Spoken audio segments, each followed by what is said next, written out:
The Fixiphone. Tom Thomas! Huh? Try to guess what we have with us. You guess what I have. A banana. A race car. No, not that. Chocolate. A pair of socks. Ha! Do you give up? My dad bought a new phone for himself and gave me his old one. He said I can keep it. Oh, wow! And what have you got? Look! Ah, you got a telephone too. It's better than that. This is a Fixiphone. Papu's got himself a new Fixiphone, and he gave this old one to Simka. And can you make calls on it? Take a guess. Come on, let me show him.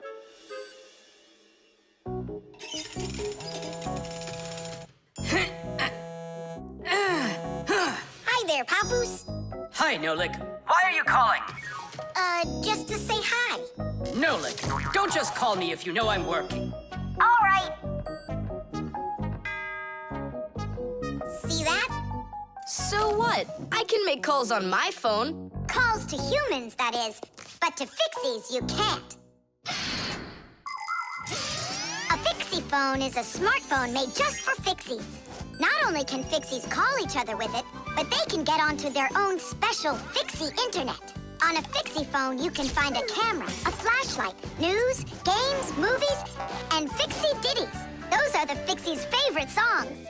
Fixie kids love them, and so do their parents, because Fixiphones can easily let parents know where their kids are and whether or not they're in trouble. Over the years, humans have learned how to turn telephones into mobile phones and mobile phones into smartphones. They use them to call each other and to go onto their internet. A smartphone is almost as powerful as a computer, but they still have a long way to go to be as good as Fixiphones. Yeah, that's really cool, guys. Only this phone does the same. But can your phone do this? Take a look over here. You mean here? It's just a mouse. And now, look here. Whoa! But he's not on there. But look, he's here. And that's not all. Watch. A mouse helps the user navigate around the computer. And when we move it... You get it? No one else can see the Fixie except for you. And he can help you. Super! Oh, it'd be great to have my own Fixiphone. What are you talking about? You're not a Fixie. What a shame. I'm off to school, guys. He gets so upset. He even forgot to take his phone. I have an idea.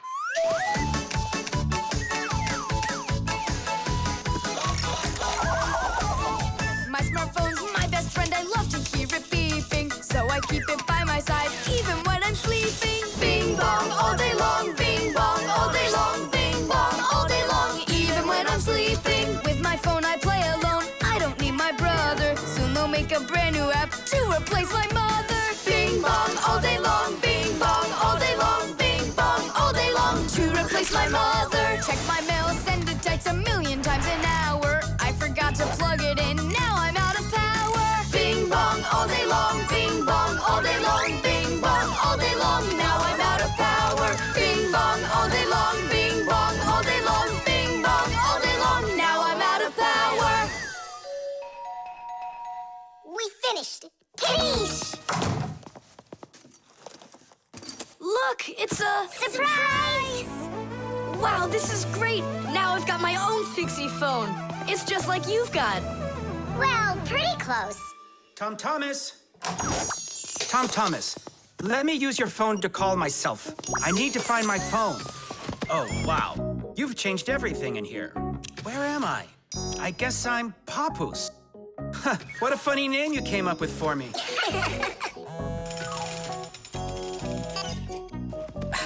Nolik, just stop. I don't have time for you fooling around. What? Who is that? That's, not Nolik. Who is this? Do you know who I just called? Does anyone know who this phone belongs to out here? Oh, your mother found it. I'm coming. We'll fix those numbers later. Ugh, Papus is gonna really give it to us. Give me your phone, Tom Thomas, and I'll delete all the Fixie's numbers from it. But how can I call you up then? Why would you have to call us? We're always close by. The Draftsman. Pew! Ha! Huh? What? Hi there, Tom Thomas. What are you drawing?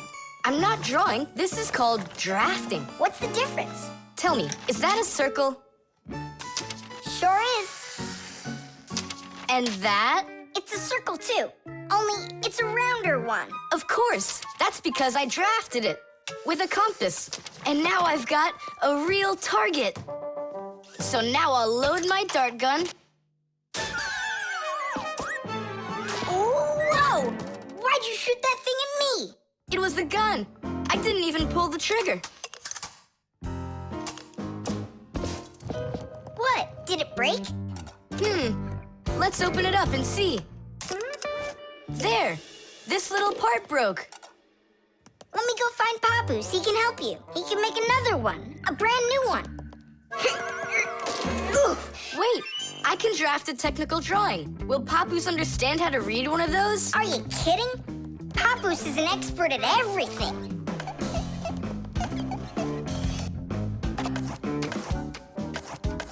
Done.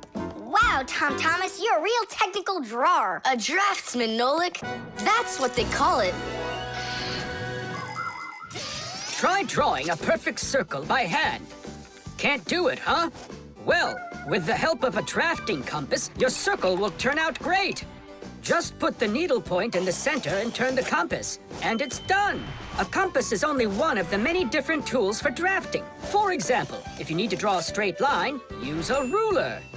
And if you need to draft a frame for your picture, you can use a triangle. First draft one side, and then the other. And then to finish your frame, just turn the triangle upside down and draft the two remaining sides. You'll get a perfectly squared frame.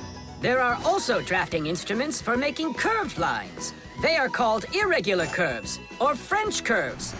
But actually, now people use computers more and more for drafting technical drawings.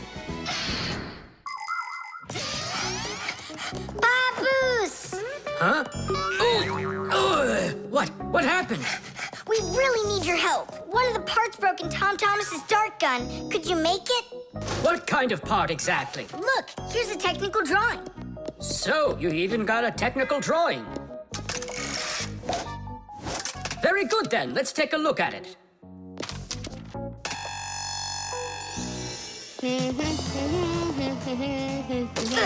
Here you go. Super. Let's see. It's not gonna work. You see, it sticks out here on the side. I need to draft another technical drawing. Papoose! Huh? Nolik, you scared me again. Forgive me, but the part has to stick out over on this side. And you're sure that's all? That's all, for real. Tom Thomas, it's done. Listen, while you were gone, I realized that the part needs to have a hole right here.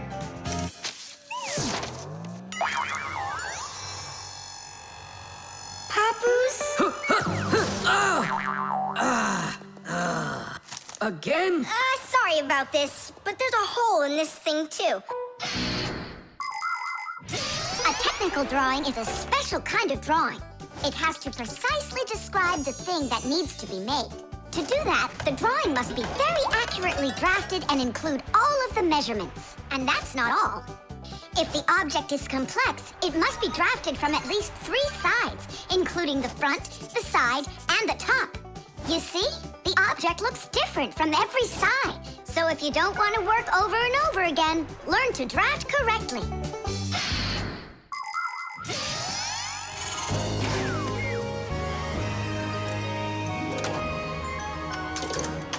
Kaboom.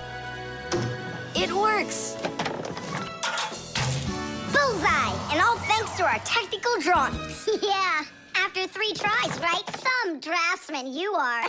Now I can draft all sorts of technical drawings. Even one of you if you'd like.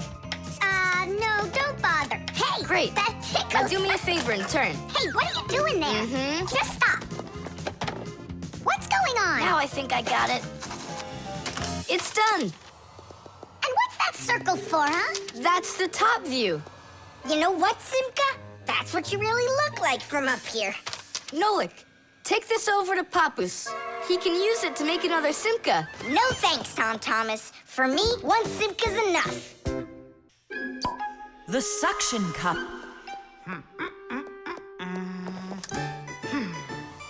Where's Professor Eugenius? Did you see him? Not yet. Strange. He told me he'd be here today to conduct some tests. Rampus, right here under the glass. There's a note. Dear friends, That means the note's for us. That's because Professor Eugenius can always count on us. I'm off for a conference today. So what should we do? While I'm away, please keep an eye on each of my tests. There's the wristwatch. And where is it? It's right there.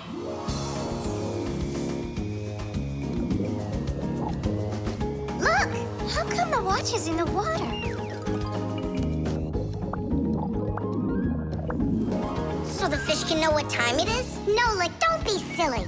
This is the test he made for the watch. You see? It says water resistant right there on the back. That means that water shouldn't get inside of it. I see. So the professor needs to check if it will work underwater. Understand? Yep, I got it.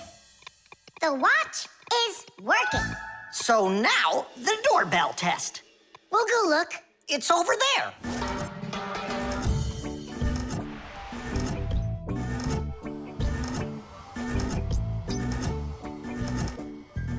What's that thing doing? It tests the button to see how fast it wears out. To check the quality of appliances, toys, sporting goods, or just about anything, they need to undergo serious testing. Take, for instance, telephones. They need to be tested with both heat and cold because they have to work in places as hot as Africa and as cold as the Arctic. Computers are tested to make sure they can be shaken and rocked, too. That way you can be sure they'll work on a desk at home, or outside in the park, or while you're taking a ride. Different kinds of products need different kinds of durability tests. For example, athletic shoes and car tires are rubbed and squeezed over and over to see how long they are going to last. Yes, testing's very important. Without testing, a machine or appliance could let you down at the very worst moment. If guests come to visit once a week, and once every month a hooligan comes, pushes the doorbell, and runs, then I figure this doorbell will last right around 400 years. That's long. The doorbell is still working. That's very good. And also, What? I don't know. We need to turn the note over to read the end. But how? Oh, raise the glass, that's all. Hup, hup, hup.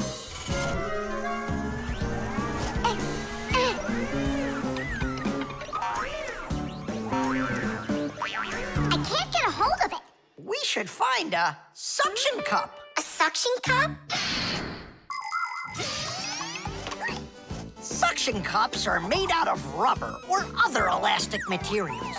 When a suction cup is pressed against a smooth surface, the air inside is squeezed out.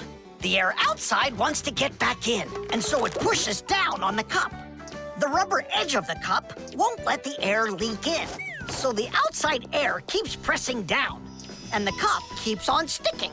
And that's how a suction cup sticks to a surface by using the power of air.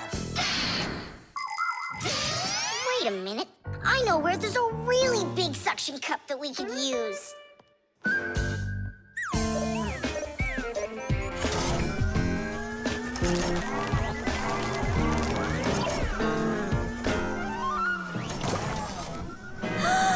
That's a huge suction cup, Nolik.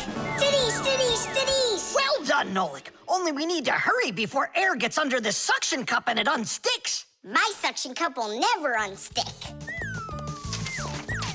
Well, let's see what it says here. Simka, you'd better hurry. And make sure nothing gets broken here in the laboratory while I'm away.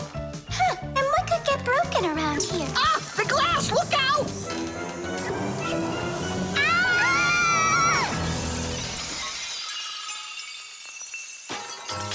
Ah! Yeah, so much for that. I Then who's going to clean up all this broken glass? You don't know? Nolik. He told us to use that suction cup. No, Simka. She was reading way too slow. Listen, there's no need to fight. I came up with the idea of the suction cup. I should clean this. Come on now, Grampus. We'll clean up this mess. Professor, I still think the suction cup was a great idea. The gramophone. And that's a photograph of my mom when she was little. She sure looked happy, didn't she? Because parents were all happy when they were children. But then they grow up and start getting all gloomy and as boring as can be. Oh, what's this, do you know? A song about a screw? It's total nonsense. Nonsense. It's about a screw, which means it's practically about Fixies. Why don't we listen to it and find out? If it's good, we can all dance together. How do you listen to this thing? Like this? Why don't we try to use the player? We won't fit in there. Look, right here it says gramophone record. See? So we need to find a gramophone player. Find what? Let's go to Grampus. Grampus, we found a song about a screw we want to hear. We're looking for a player for a gramophone record. Ah, I understand. What you need is a gramophone. A gramophone is an old appliance that was made for playing back sound that was recorded onto records. If you want to turn on a gramophone, you need to turn the handle to wind up its spring. The spring makes the record spin. Then, a needle is placed on top of the record, and as it moves through the groove on the record, it shakes a little, which makes a diaphragm, a sort of mini drum skin, start to vibrate. The big horn of the gramophone then makes the sound louder, and we hear a voice or music. The most amazing thing is that a gramophone doesn't have an electric motor or any electronics. That's right. You don't need electricity for a gramophone to play back the sound that's recorded on a record. That's because a gramophone is an entirely mechanical wonder. If you want to know, there is a gramophone in the office of Tom Thomas's dad. It's on the desk. Great, let's go. Thanks would be nice.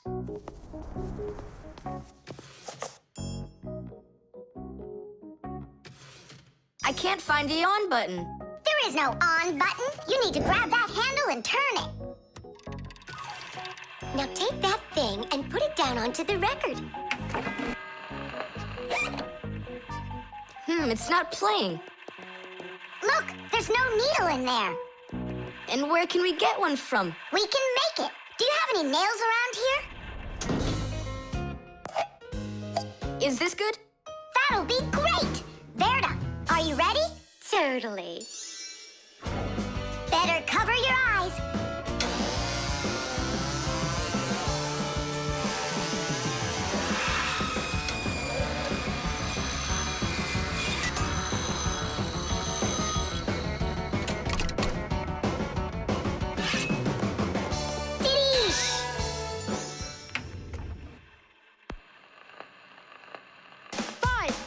It's working, listen. A little screw went for a run, and now without this little part, everything just falls apart. If you think a screw is nothing, take it out, but just beware. Everything will break without them, with no little screws in there.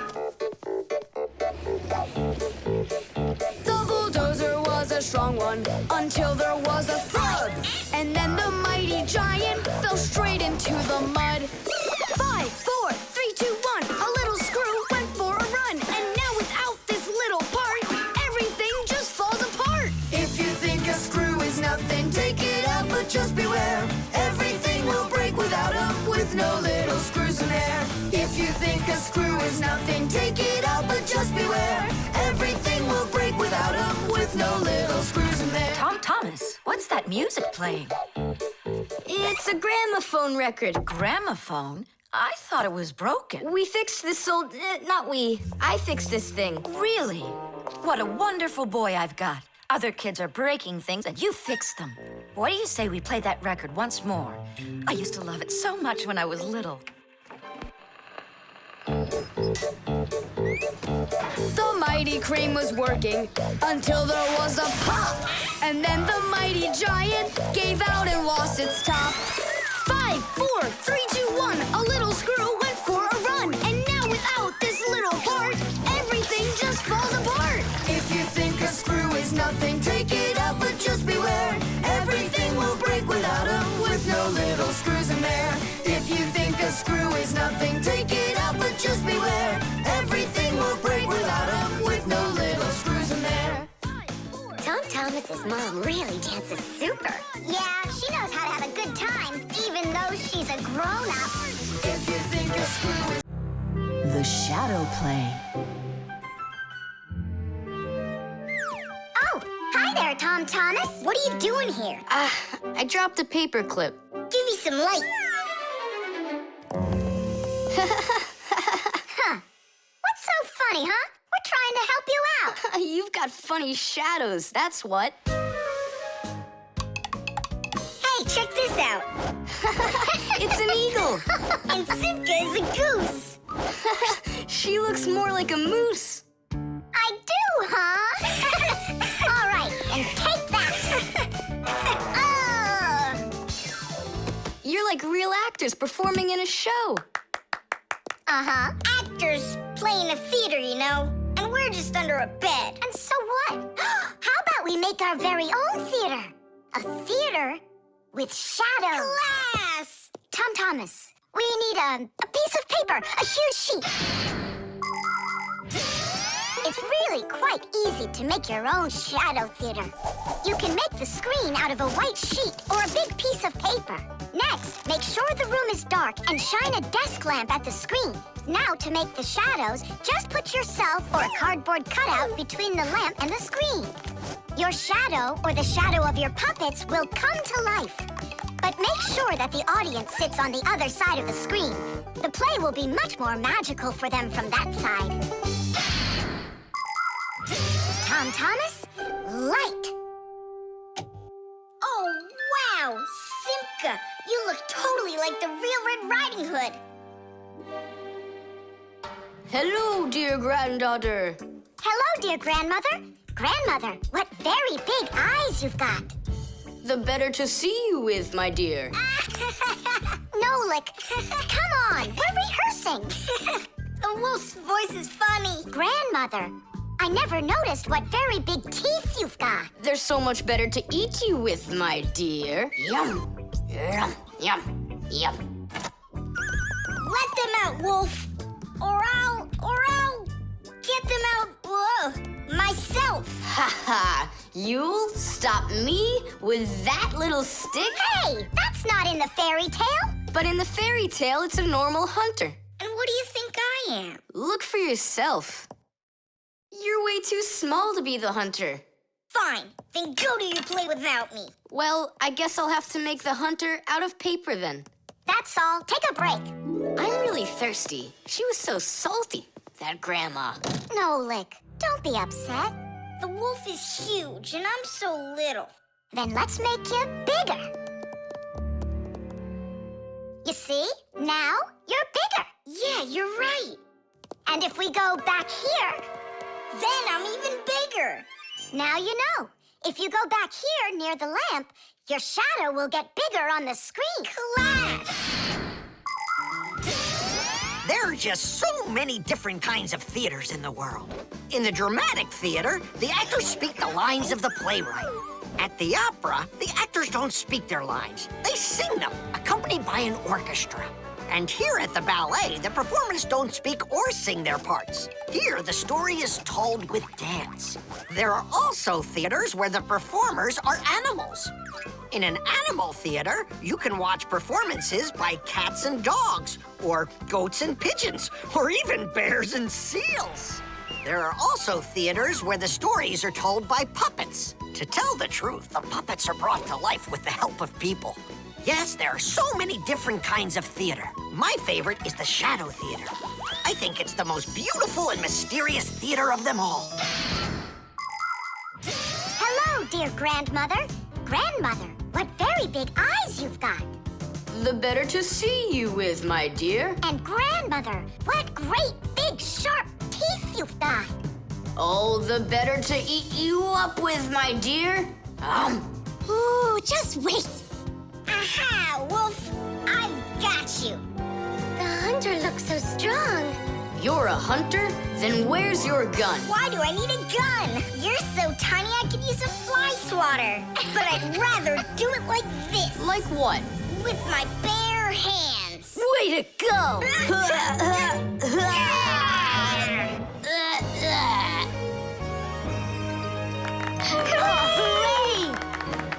Splendid. Who was your favorite? Mine was the grandmother. Well, I think Red Riding Hood was the best. For me, the hunter. He was so mighty and so fearless. And for me, the special effects. Chess. How about that? Then I'll play my pawn. And I'll play my pawn. Grandpa's, we need our spool, and it's missing. Oh, congratulations. Professor, have you seen it anywhere? The spool? I haven't seen it. We're playing chess, can't you see? Do you like board games? Like dominoes, for instance. Just about everybody has played it. But do you know where it came from? Dominoes was invented by the ancient Chinese. They made tiles and decorated them with dots like on a pair of dice. And this is a game that looks a lot like checkers, but it's a lot more challenging. It's called backgammon. Backgammon originated in Persia, and from there it spread all over the world. But the most challenging game of them all is the game of chess. Chess was invented in India, and today the game of chess is loved in every country. It's played by adults, by children, and even by computers. Chess is a real sport. But the most important thing for playing chess is not the power in your arms, but the power in your brain. Hey, look, I found it! Yeah! Hey, what's going on? That's our spool. Please let us take it back. There's something we have to do with it. But we're using it. Can't you wait? It's a replacement for the missing pawn. Oh, Nolik can work for a while as the pawn's replacement. Yeah. I can do it. All right, you can take it. And you stand right over here. 1, 2, 3, up we go! Class. So how do we play? You're going to play for the whites. And now I'm going to capture your knight. And we're gonna knock over yours. Take that. Whoa, whoa, whoa, young man. Slow down. It goes back here.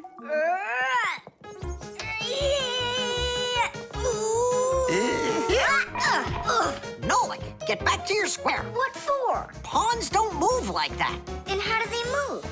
Only one square per move and only forward. Of all of the pieces, the little pawn is the weakest. What a mess. So which one's strongest, huh? This, it's the queen. She's the most dangerous threat to the other king. Aw, how come I couldn't be queen? Then that black king would have to deal with me. Oh, yes. In chess, each player has a black or white army with 8 pawns, 2 knights, 2 bishops, 2 castles, and a queen. All of them work together for their king, trying to protect him while attacking the enemy's king. If the king finds himself in a position where he can be captured, the attacking player says check. And if the king finds himself with nowhere to run from the attack, it's called checkmate. Whoever checkmates the other player's king first is the winner. I'll move my queen. Yeah. And me, my queen. Then I'll just capture your queen. Aha! Really? Then I'll just capture yours. Grandpa's, should I go now? Not yet. So, do you feel like surrendering? Ha! You're kidding. Do you? Nolik, forward! Hooray! We'll step aside. Forward! Aha! Next I'll go and capture the knight. He got away. All right, pawn, and once more, go forward. Grandpa's, where do I go now? Don't you see the edge? Don't go anywhere. Now you're the queen. What? The rules of chess say that if a pawn makes it all the way to the other side, he can become anything that was captured earlier. Hooray! Then I'll be the queen, and I'll be the strongest piece in the whole game. Hey, queen, get back here. In case you don't know, this isn't over yet. We capture the pawn with the queen. Queen, this is your new place. Check. Check. Huh, yeah? Now come to here. Checkmate, my colleague. Of course it is. It is, mate. Yeah, I lost. Hooray! Tadish, tadish, tadish! Professor, we found the missing pawn for you. So that means Nolik can leave with us. I'm not going anywhere with you. Chess is the greatest game you'll ever play in your life. Oh, you should have seen how I put Professor Eugenius into checkmate. Really? Well, Grandpa's helped me a little. Actually, it was Grandpa's telling me where to move. But I'm the queen now. The bee. Tom Thomas, Hello. how come you're eating jam straight from out of the jar? Because it tastes so good. Oh, a bee!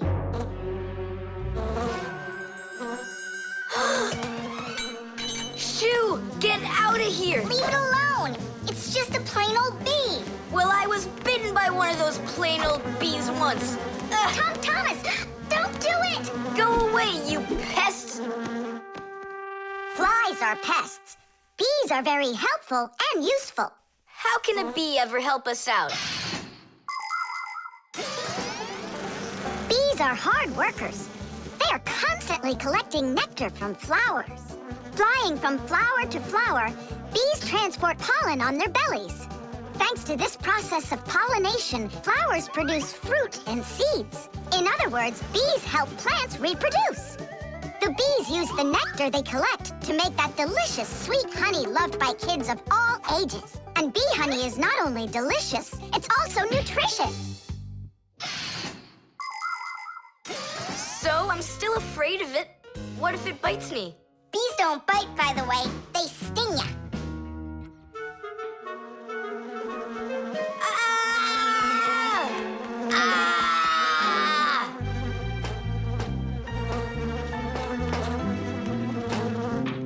Well, now I'm gonna show ya. Don't! The bee's the one who should be afraid. You tyrant. Yeah, you let it go, tyrant. Why are you calling me names? Who's stopping her? She can fly away if she wants. We need to show her the way out. Well, how? Here, little bee. Fly this way. Why don't you try going? Then what can I say?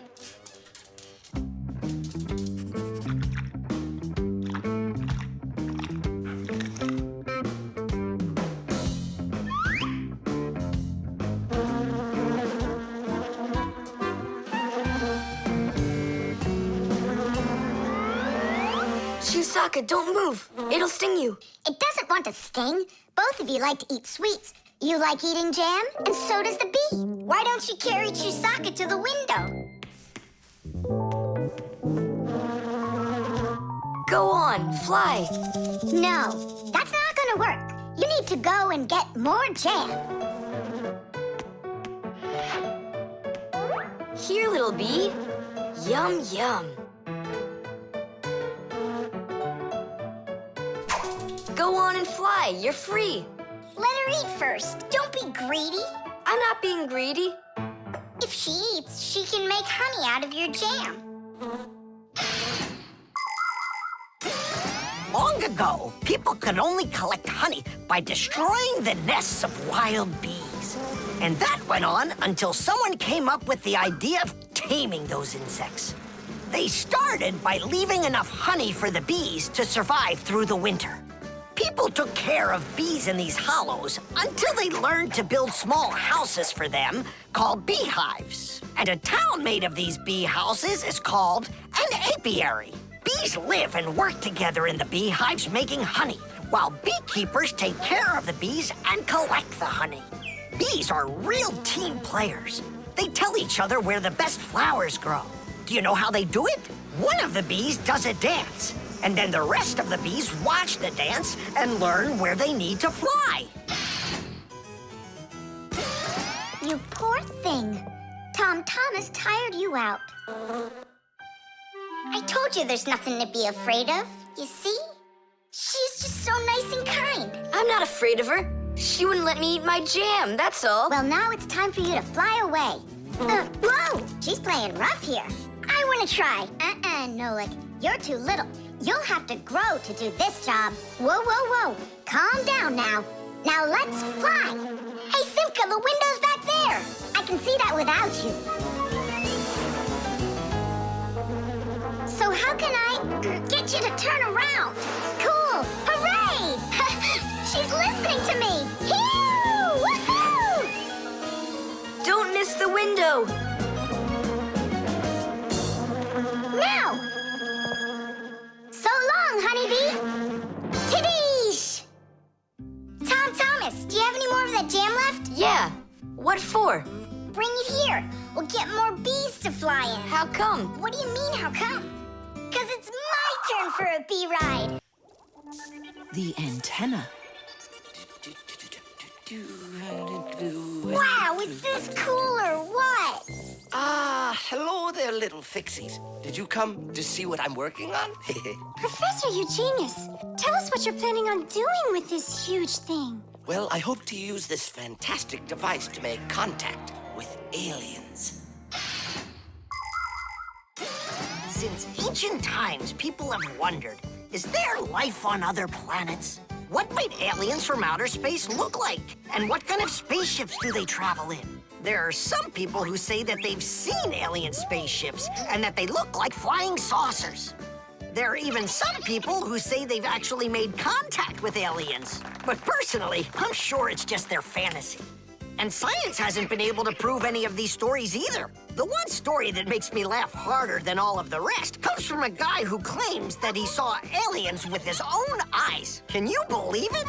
He said that there was a group of tiny aliens that looked like humans with glowing hair. It seems to me that this guy just happened to spot a few Fixies who weren't able to hide from him in time.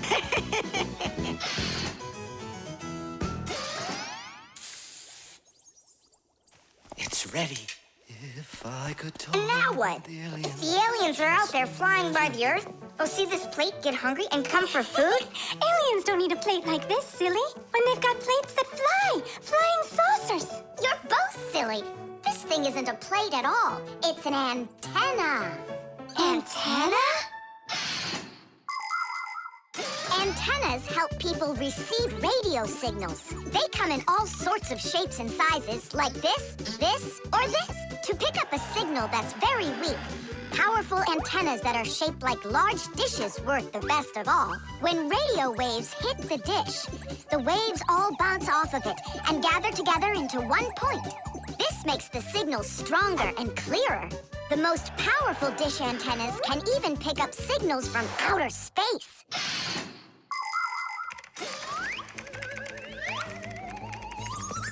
Nolik, stop! You'll burn yourself.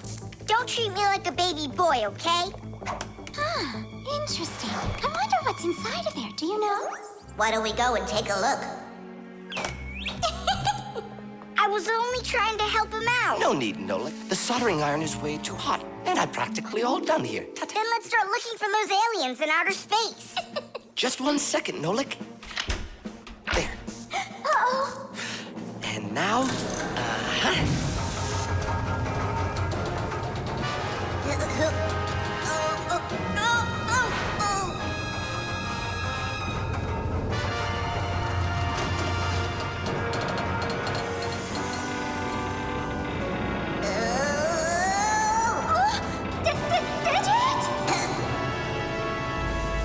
Here we go.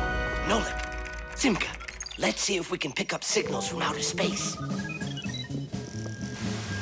What do you think? Is it night right now, where the aliens live? What if they're sleeping? Quit bothering the professor with your nonsense. Let us out right now, Can't you hear us? Please let us out! I'm afraid there's no way they can hear us from this far away. I can't hear any signals. It just sounds like static. Be patient, you guys, and keep listening. Digit, we all know how clever you are. Can't you think of a way out of here? I think I got it, Tula. You stay there. I'll use a special code I know to send a signal that we're in trouble. Wait a second. Do you hear that? Could it be a signal from the alien? Hooray! This is sensational. It means that somewhere in the cosmos are intelligent forms of life. 3 dots, 3 dashes, 3 dots. Ooh, it's Morse code. It's a signal for help that they're sending. You don't think the aliens are in trouble, do you? Yeah, I think so. And who do you think they learned Morse code from out there? Yeah, that's strange. There are hardly any Fixies that know that code. Digit does. And where is he, you know? And where's Tula? Well, I think I know exactly with which aliens we made contact. I think I know it too, Professor. Lower the antenna.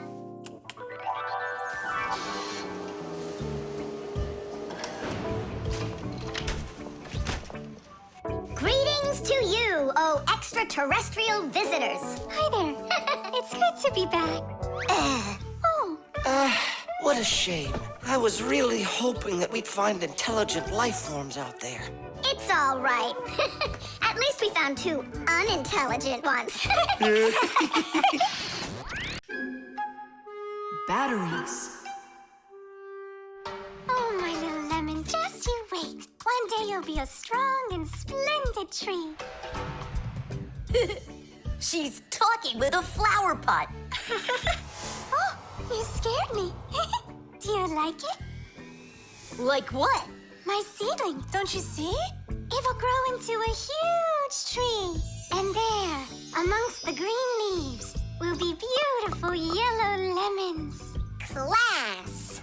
From that thing? Lemons? Oh, yeah. It'll grow into a tree. All it needs for that is to gather energy. Get energy from where? From our sun. The sun? It'll be so slow. Oh, batteries would be faster than the sun. Batteries? I really don't think so. Tula, do you know how much energy they have? Let's just bury a bunch of those batteries in here, and you'll be watching your lemon plant shoot up into a tree. Are you positive? Absolutely. And where can we get the batteries? Over there. Professor Eugenius has a whole box full of them.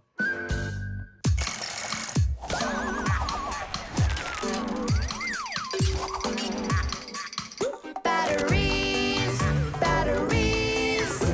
We use them every day and need them by the ton. Batteries, batteries. They give power to appliances so they can run.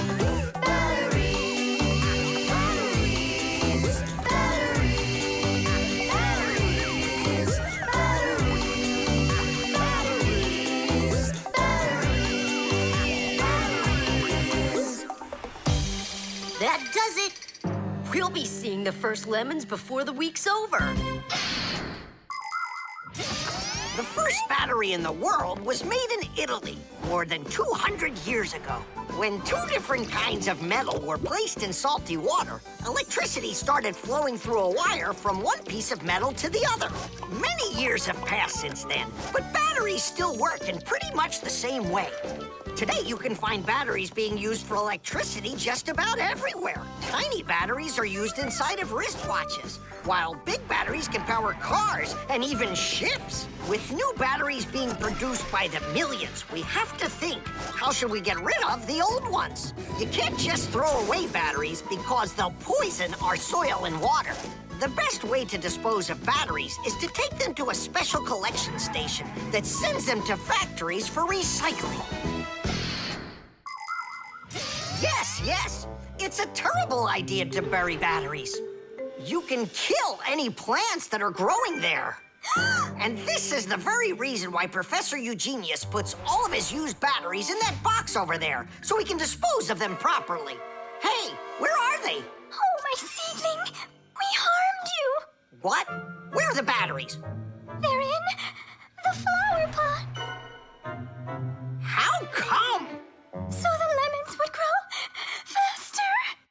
on the batteries? Who came up with that idea? It will die! Hurry! We gotta go save it! The soil's contaminated. We've got to find a new home for the seedling. But where? Over there. There's a pot with healthy soil. Let's do it! Batteries, batteries. They come in different sizes, shapes, and colors too. Batteries, batteries. Could be yellow, might be green, or maybe red and blue. Batteries, batteries, batteries, batteries,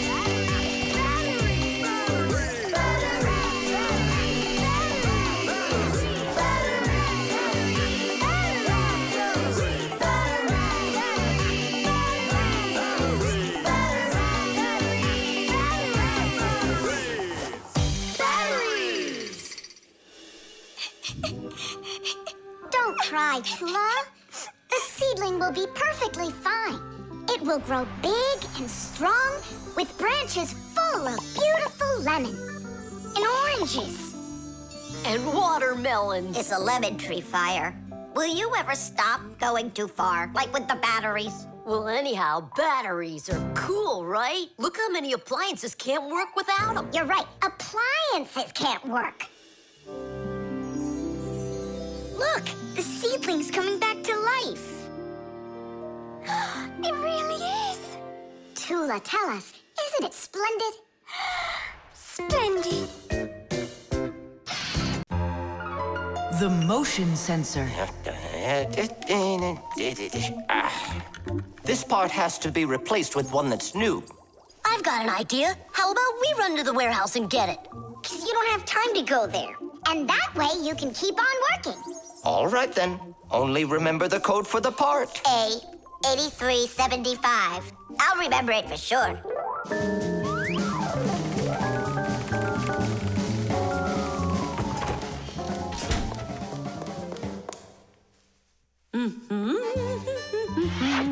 Why is Elisa always there at the wrong time? Do we have to wait till she goes away? What for? We'll sneak out behind her. Did you find the part? It's here. Are we ready? Yeah, we're ready. Let's do it.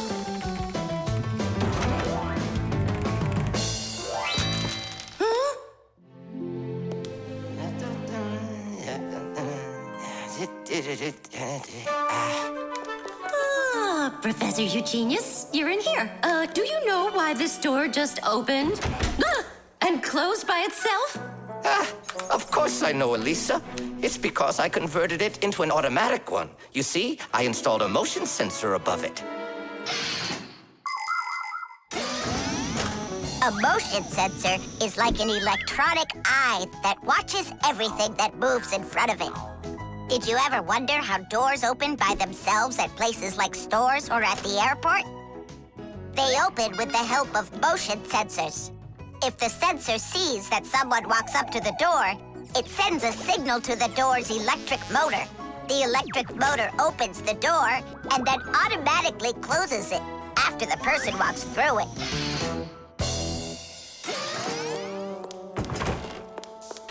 That man is just astounding. Only a bit untidy. The door is automatic now? Then why didn't it open for us on the way here? 'Cause we're too little for that motion sensor. But the part's bigger than we are. Big enough for the sensor to see it. Then how do we get in there? We can fool that thing if we stay close by the wall. Now let's keep this as close to the wall as we can.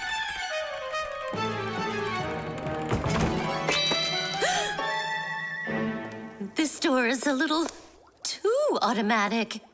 And these parts are here again. Didn't I put them away?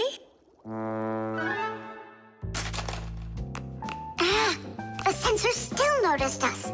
Here's what we gotta do. Let's break it. Why do we gotta break it? All we have to do is deactivate the unit. Since Sensors are used to help people in all sorts of different situations. For instance, motion sensors notice when someone is moving so they can automatically open a door or turn on a light. Some automobiles are equipped with rain sensors. If it starts raining or snowing, the sensor automatically turns on the car's windshield wipers. There are also sensors that react to how much light there is. In the evening, when it gets dark, light sensors can be used to turn on street lamps.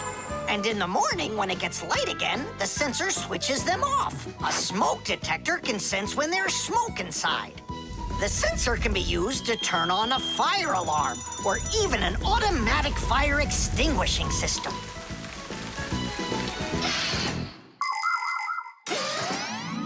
I turned it off. That should do the trick. Great job. Let's go. Titties! Professor Eugenius, mission accomplished. Well done, Fixies. Actually, not that well. This part here is A7583. Uh-huh. And I asked for A8375. Digit, didn't you say you knew the code number? I did know it, but somehow forgot it. Digit, I can't believe that you forgot it. All right, we'll just have to go out one more time. Thanks, but no thanks. I'll get it this time. I forgot to warn the professor that we've turned off the sensor.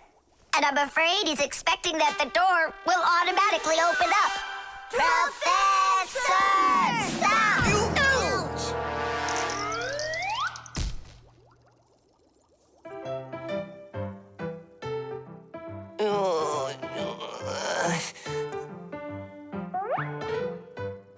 Forgive us, we didn't mean it. The airbag. We're gonna be late. We'll make it.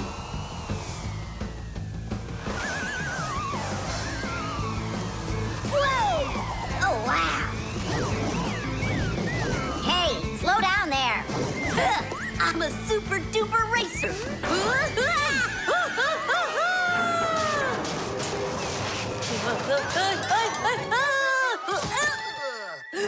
Well, Fire. Again, risking your life. And super racers like me can always count on luck. You know, Fire, counting on good luck is stupid. It would be better if you would keep your mind on safety. Actually, today, Professor Eugenius has something really special to show us. He's going to be testing an airbag. What's that? Digit, explain it. Everybody riding in a car has to wear their seatbelt, because if the car has to stop quickly, the belt will hold the person back. But there are times when even seatbelts don't give enough protection, like when a fast-moving car crashes into something. When that happens, the driver and passengers can be protected by an airbag. You can't see them when they're folded up because they're hidden, but if the car is in a crash, the airbags blow up very quickly, and the person bumps into the bag instead of banging into the steering wheel or flying through the windshield.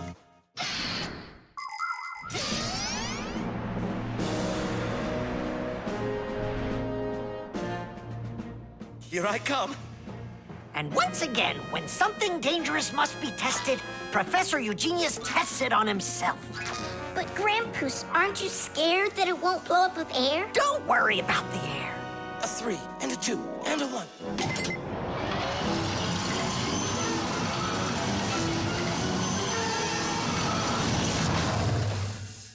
The airbag filled up in an instant. Did you notice? Yeah, but how does it do it? There is a chemical inside of there that quickly burns and instantly turns into a gas the moment the crash takes place. The gas fills the airbag, and there you go.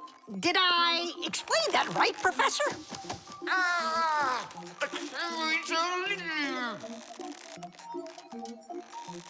We've got to get him out. Stop! We'd better call for help.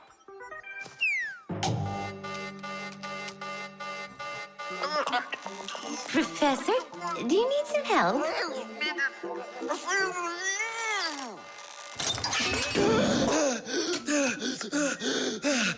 Thank you, Elisa. Sorry to take you from your work. You're free to go. Professor, how did you manage to press the button from way over there? I managed to hit it on the fly. You are just astounding.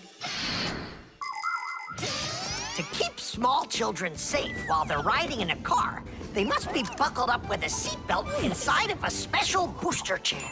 But kids also need to be careful when they're riding a bicycle, skateboarding, roller skating, or riding a scooter. First of all, it's best to keep off of roads where there's too much traffic. Second, put your protective gear on. For your arms and legs, wear elbow pads, gloves, and knee pads. For your head, wear a helmet. That way, if you fall down, you won't get badly hurt. And third, make sure that people can see you. If you're out riding in the evening, your clothes and bike must have safety reflectors on them. They let drivers see where you are by reflecting the light from their headlights back at them. Remember, better safe than sorry. Here we go. Well, I hope this time I've got it. Should we call his assistant right now, just in case? Let's just wait and see. Ready, set, go! Grampus, he needs to be rescued. No need. I made a change to it. Now the bag not only inflates automatically, it deflates itself as well. Splendid! As you Fixies say, Today's lesson is done. Hooray! Come on! Where's my Fixie board? I've got your Fixie board, Fire. Here you go. I just went and equipped it with an airbag. Really? Ha! How come? You know I'm a super racer. See? Woohoo! And that's why I installed it. Super racers don't need airbags. We never, ever.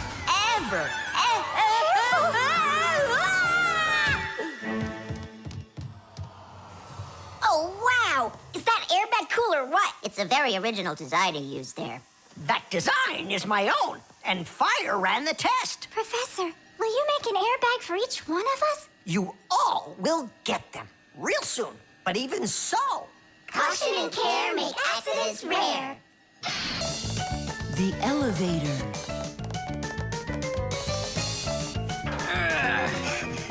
Papus, Marcia, we gotta hurry. How come? Tom Thomas is going to see the circus.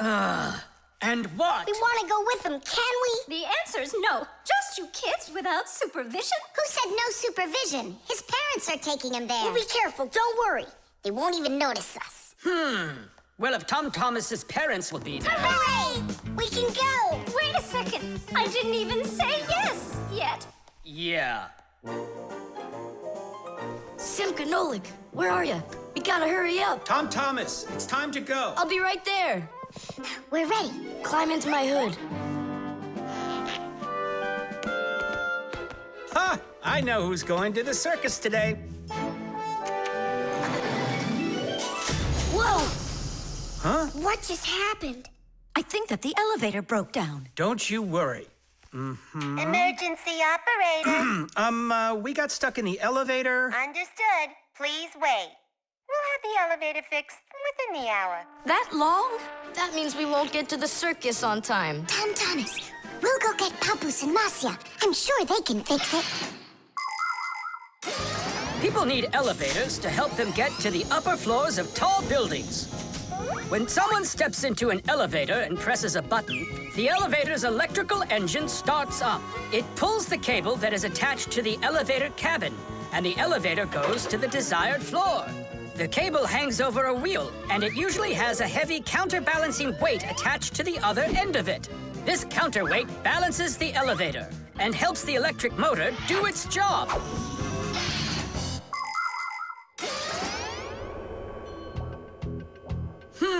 I wonder what the reason is. I think I see something over there that got stuck. Looks like you found the reason. We gotta go and fix it now, or we'll never get to the circus on time. You know, we can just have it right here. Ladies and gentlemen, presenting the Fixie Spectacular. And now your attention, please, on the high wire.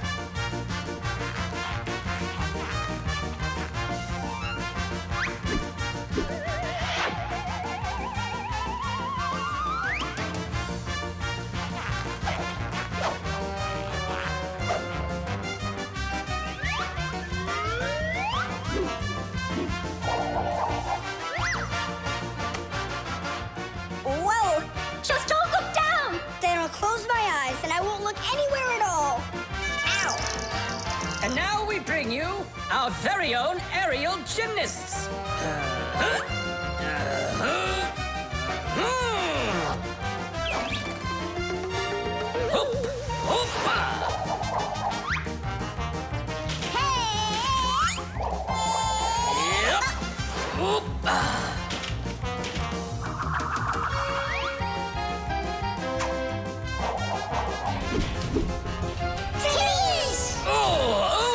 Tadish! Our next act, feats of strength. It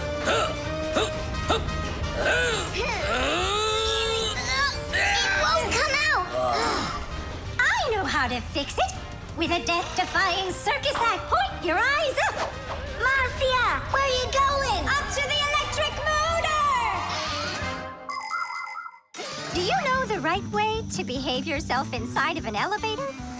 First of all, small children should never get into an elevator by themselves. They should only go in with their parents or other adults they know well. When getting onto an elevator, the adult should always enter first and then the child. When it's time to get out, it's the other way around. First the child leaves and then the adult. If you are taking a dog onto an elevator, make sure its tail and leash are completely inside so they don't get stuck in the door. And there's one more thing. If the elevator suddenly stops for some unknown reason, don't try to break out of it yourself. Press the button that calls the emergency operator and wait for help from the elevator repairmen. Or the Fixies. I reached the motor! Turn it on! Oh, they fixed it. That was quick. Now we'll make it on time. There was no need to worry. Stop! It's way too high. Tom Thomas went to the circus without us. There's no need to get that upset, Nolik. Our circus is as good as theirs. Right, Papoose? Of course it is. Thank you. Thank you, to who? What do you mean who? The elevator repairman. The instructions.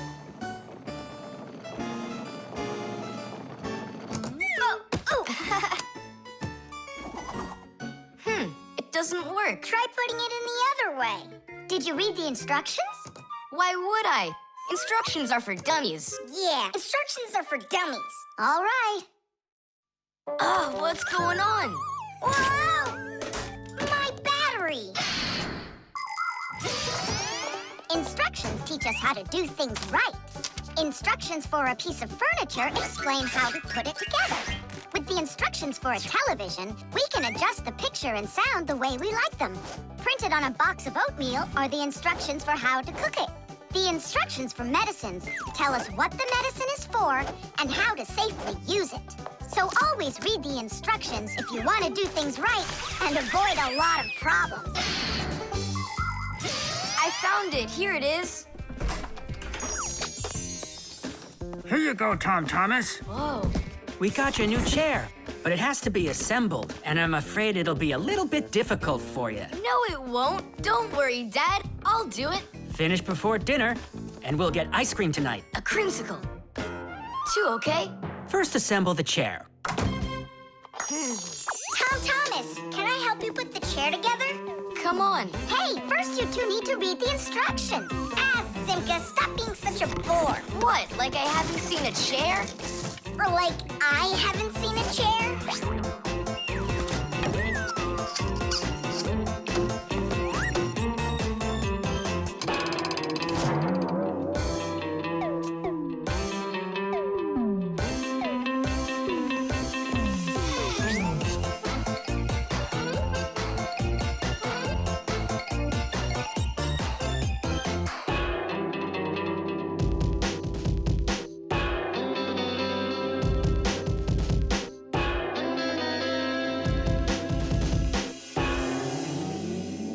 Well, Tom Thomas, you done? Dinner's ready. Let's go. Oh, Dad, no. I need another 2 minutes. Simka, help me. How? What does it say I have to do in the instructions? Ah, I thought you could do it without him. All right, I'll help you. Let's see. Take this part over here and that one over there. Nolik, get a screw. one. It's over there. The very first stools and benches appear as far back as ancient Egypt. The pharaoh's stool was special because it had a back. It is thought that the pharaoh's stool was actually the first chair. For a long time, a chair was considered a luxury. Rich noblemen would bring their own chairs to parties. And the more important the man, the higher the back of his chair. It wasn't until the 19th century that chairs became part of every house. Today, there are just so many different kinds of chairs. There are wooden chairs, plastic chairs, metal chairs, chairs with legs, chairs with wheels, folding chairs, baby chairs, just all sorts of chairs. Well, how could people sit down at the table with no chairs? Ooh, I think we'll make it. Screw it in, quickly. Nolik, we need one more screw. But there aren't any. There is, you gotta find it. I already looked everywhere. Tom Thomas, time's up. Nolik, you have to help. How? Just for a minute, that's all. Turn into a screw. If it's only a minute, I'll do it for you.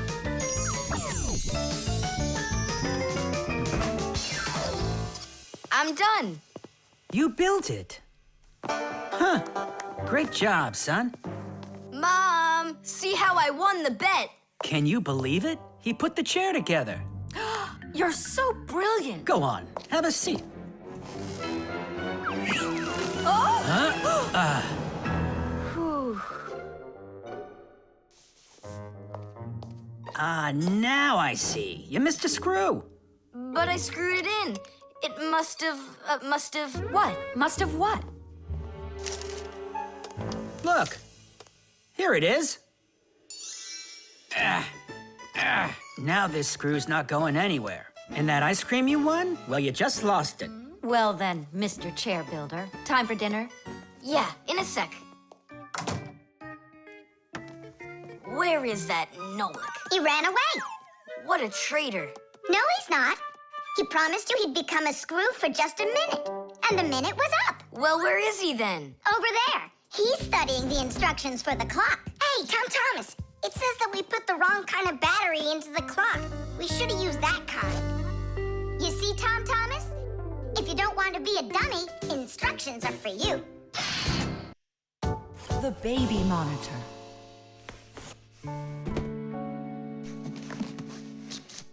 Oh, it's my old baby monitor. On. Check, check. Checking. 1, 2, 3. Checking. It's working. Why don't we give it to the Johnsons? They just had a baby the other day. Oh, this is mine. And I'm planning on using it. Aren't you a little too big for it? No, I'm not big at all. Well, I didn't realize that you're still a little boy. And a greedy one at that. They're never gonna notice this. Hey, Fixies, are you here? We're here now. Why did you call us? I gotta show you how I turned into a mind reader. I find that just a little hard to believe. Okay, then I'll show you. I'll leave you alone, and then you'll hide this button wherever you want. Then I'll come back and find it. You got it. So where's a good hiding place? Well, we gotta think of one. Right here, under the keyboard. Great! Go on, Nolik. Come on in. We're ready for you. And now, I'm going to read your thoughts. Here I go. You hid the button here. Look. Ta-da! He really does read minds. Oh, that was a lucky guess. Bet you can't do it again. Well, I bet you I can. We're gonna have to be sneakier. Verda, she's the most beautiful girl in our class. She knows it, too, and doesn't hesitate to use it. She can even be a bit sneaky, like when she needs help with her homework. Then Digit suddenly becomes her best friend. But if she doesn't want to carry her pack-a-mat, she'll say, "Fire, please help me. You're just such a strong Fixie." But all us boys like her just the same. Digit does, and Nolik does, and I guess I do, too. Although, I really like Simka more. Or maybe Verda. Or both of them. I haven't decided yet. Verda can be difficult and even bossy sometimes. But one thing I know for sure, Verda's a good friend. A friend that'll always come help. Well, that is if she's able to pry herself away from the mirror. I think that we should throw it down into this pencil cup. But then we concentrate on another place. That is good, but it won't work, Fixies. Come on in.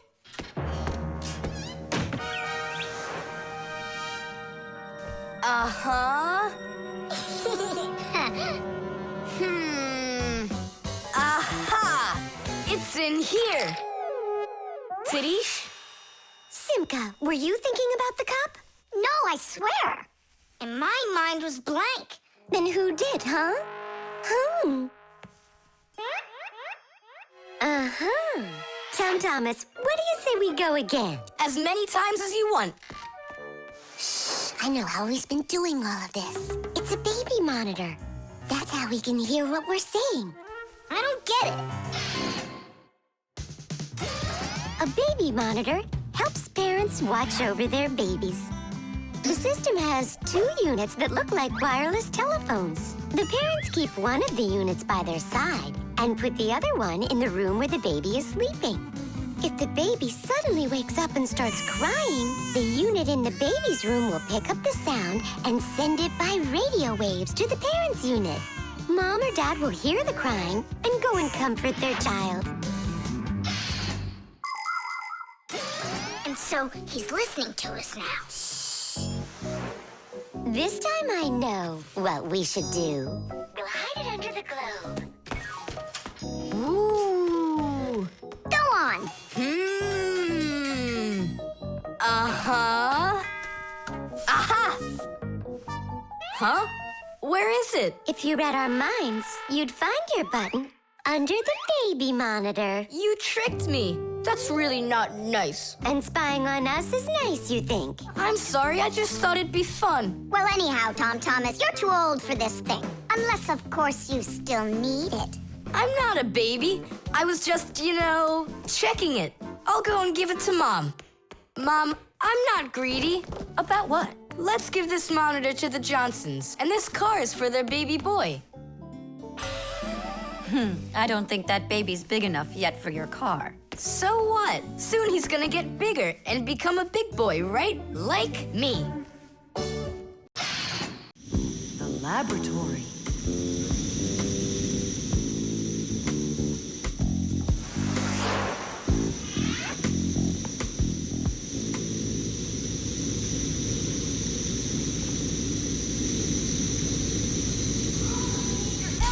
You've got to get to the school right away!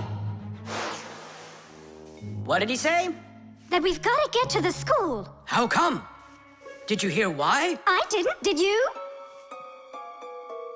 I wonder if Simka didn't go to school today. Or if Nolik got into some kind of mischief. Oh, I'm worried this is something serious. La la la la la la. And that's 5, 6. I like this hairstyle. 7, 8. Hi there. Hello, Verda. Where's Grampus? I'm not positive, but go and look in the chemistry area over there. Over in chemistry? Tell us, was Nolik doing anything wrong today? Nolik? He's always fooling around. Right. So we're not here for anything Nolik did. Maybe something awful happened to him. Like what?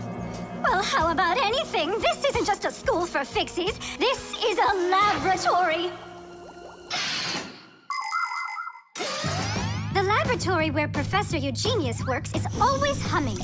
In the mechanical zone, Professor Eugenius tests all sorts of different devices to see how well they're made. In the chemistry zone, he conducts experiments on the quality and safety of food. In the electrical zone, he repairs electrical devices and checks their safety.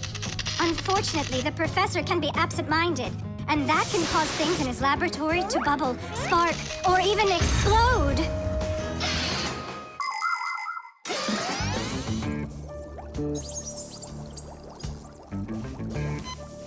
Marcia, there's nothing to worry about yet. But how can I not worry?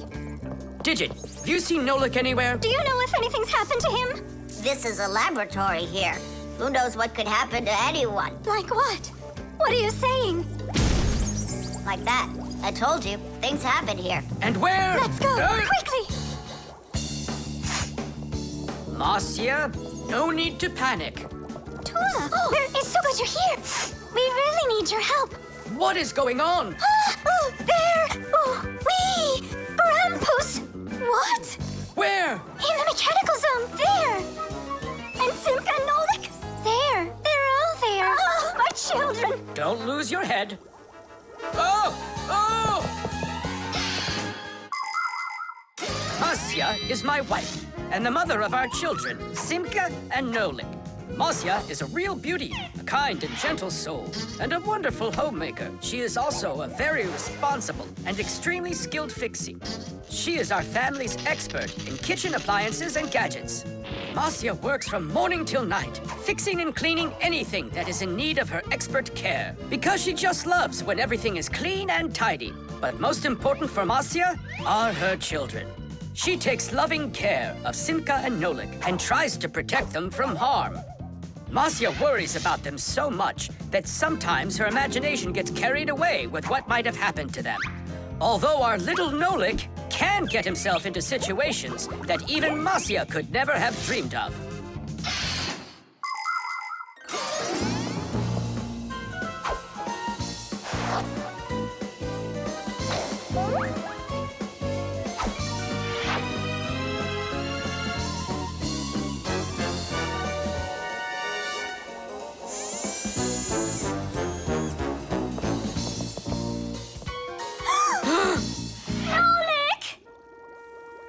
Tight! We'll save you!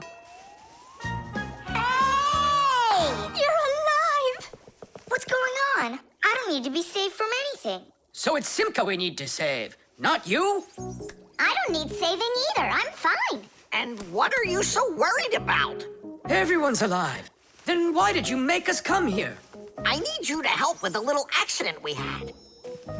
Nolik, was this your fault? Oh, no, it's not Nolik's fault. Quite the opposite. He was trying to help me fix it. Papoose, we need you to help us with one of the pieces that we couldn't get back in place. This one?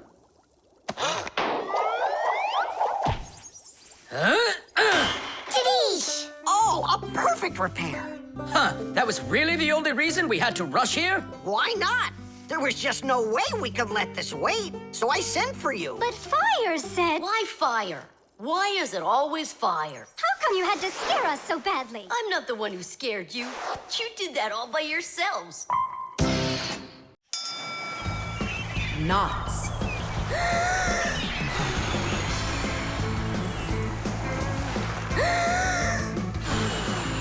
Nolik, there are pirates off the starboard side. Battery, fire! Hey, I'm not a pirate. Why'd you hit me?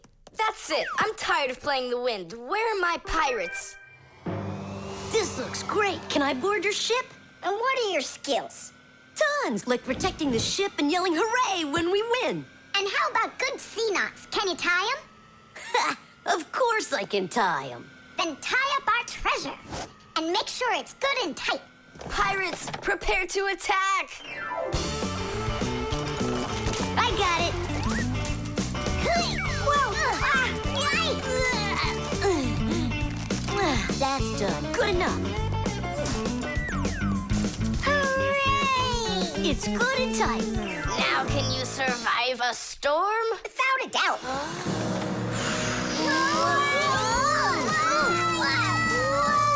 Our treasure! It's sunk into the sea.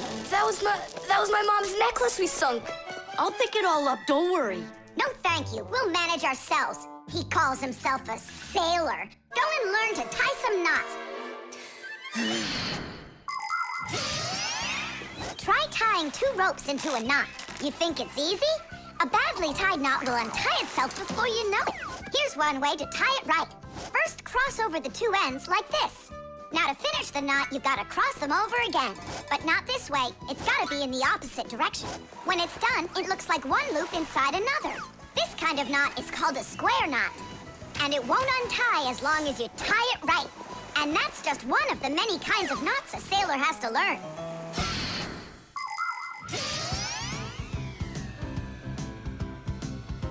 Oh! Okay. I knew I could tie it. Now, what else is there to practice on around here? I found some more of our treasure. Here's another one. That's 19, but we're supposed to have 20. I know it because I counted our treasure. So what happened to the last one?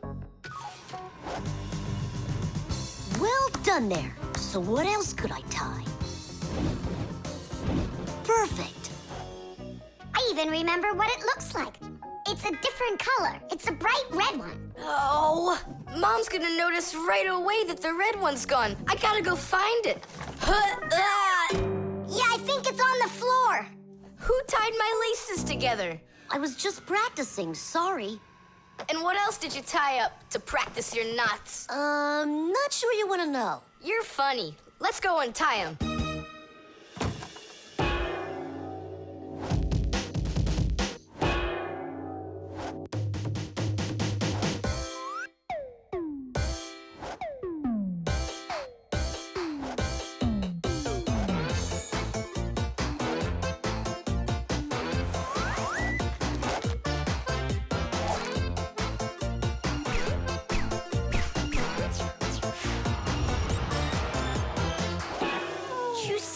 Don't look at me that way. I'm scared. She's just staring at her own whiskers, Nolik. And what have you done to her whiskers? Well, I tied them with the square knot. Fire, you're just a blockhead. And why don't you tell us what else you've done?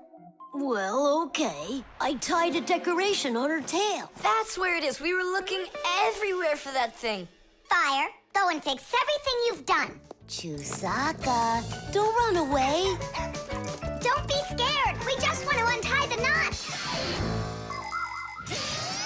Sailors have developed all sorts of different knots. Without them, they couldn't control their sails. But we couldn't get by without knots on land either.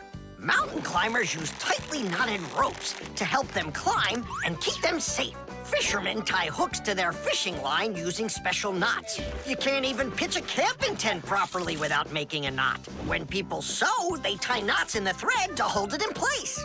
And doctors use knots when they stitch and bandage a wound. And a tie wouldn't be a tie if you didn't tie a knot in it. Sneakers won't fall off your feet. And the laces won't drag on the ground if they're tied with a proper knot.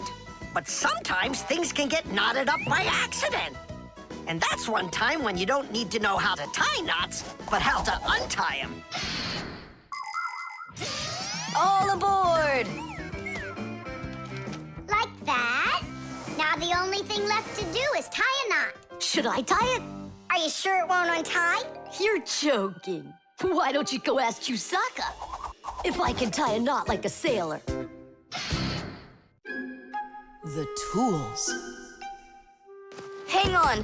There are these really cool things that I want to show you.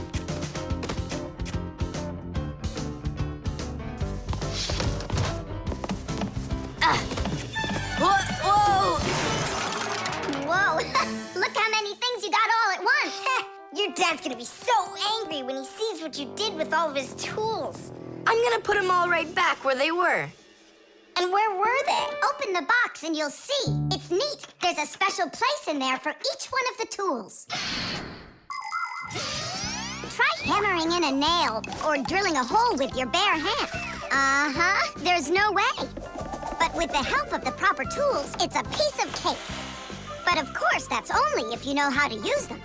Tools need proper care. If the head of a hammer is loose or a drill is dull, then you shouldn't work with them. It's dangerous. And when you're done working, put the tools back in their places, or you'll be tearing your house apart trying to find them the next time you need them. Huh. The pincers go here, and the wrench goes over there. This drill bit's too long for this spot. Let's see if it fits in this one. Huh. Any idea what this tool is for? For splitting wood or carving stone. That chisel's what you want to own. Wow, Simka, you're a real poet. Now try to answer this little poem. When you have a thing to measure, this round tool is quite a treasure. This tool, right? I know what it's called. It's a measuring tape. Let me measure you, Nolik. Wow, you've grown. You've almost reached 1 centimeter. Class! I also have a rhyming riddle for you. What bangs a nail into the wall to make sure pictures never fall? A hammer! I was first, and the hammer goes right here. And now I have one for you to guess. If you need to screw in screws, here's the tool that you should use. Screwdriver! I was first, again. You got it right. All right, Tom Thomas, we better hurry. We still have a lot of tools here to get sorted out. Humans, just like Fixies, use hundreds of different tools to do their work. Picking the right one depends on the task at hand. For instance, if you need to hammer in a nail, use a hammer. But you don't use a hammer for a screw. For that, there's a special tool called a screwdriver. A wrench is the tool for tightening nuts and bolts. A vise is used to hold a part in place, and a drill to drill a hole. If you need to cut a piece of wood, you should choose a saw. You could use a handsaw, for example, or a hacksaw. Different kinds of pliers can be used for snipping, gripping, or bending. If you need to smooth something down, you use a file. If you learn how to work with tools properly, you can build just about anything. Looks like we did it, just in time. Oh, and how about this? Do you know what kind of tool that is? I don't know. There's no place for it in here. Just throw it out. Come on, and what if my parents use it? Looks like we did something wrong here. My dad came home. Tom Thomas! I'm in here. Hi there. Reading. Way to go, son. Huh? Oh! I don't get it. Where is it? What? I put a piece of metal under the table leg so it wouldn't shake, but it disappeared. So that's where the tools place is.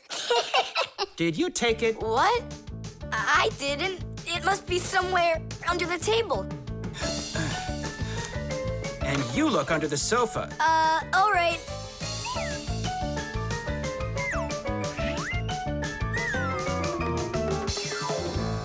What do you think he wants? He wants us to get that metal thing out of his dad's box. Come on, let's go. You got it.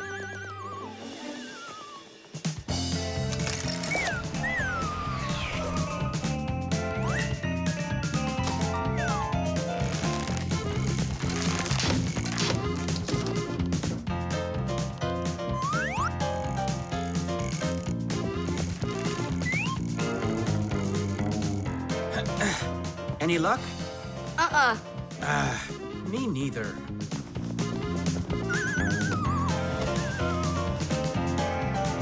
I found it, Dad. It was under the table, just like I told you. Huh. You were right. It's strange. How could I have missed it? Maybe you're just, tired from working too much. Maybe. Tadish. What? It's a new word, Tadish. Tadish. I do like the sound of it.